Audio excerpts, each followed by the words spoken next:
ಅಂತಿಮವಾಗಿ ಈ ದೇಶದ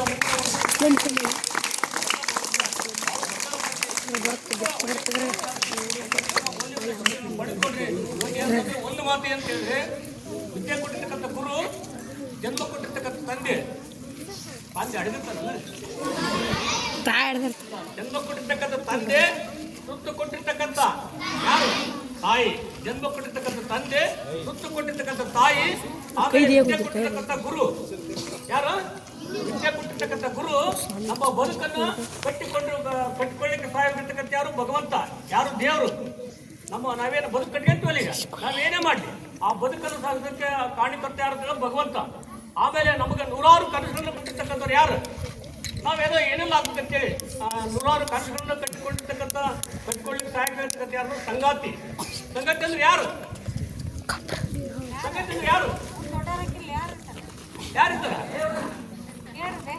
ಹೆಣ್ಮಕ್ಳಿಗೆ ಗಂಡ, ಗಂಡ್ಮಕ್ಳಿಗೆ ಅಂದ್ರೆ ಸಂಗಾತಿ ಅಪ್ಪ ಗೆಳೆಯ. ಈ ನಮ್ಮ ಜೀವನದೊಳಗೆ ಯಾರು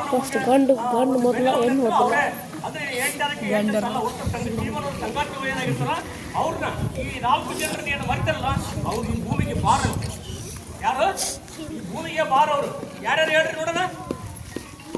ಒಂದು ಗುರು, ತಂದೆ, ತಾಯಿ, ಸಂಗಾತಿ. ಈ 4 ಜನ ಯಾರು ಬರ್ತಾರ ಅವ್ರು ಈ ಭೂಮಿಗೆ ಬಾರಂತ. ಅದಕ್ಕೆ ಯಾರು ನಾವು 4 ಜನನ ಬರಿಬಾರ್ದು. ಆಯ್ತಾ?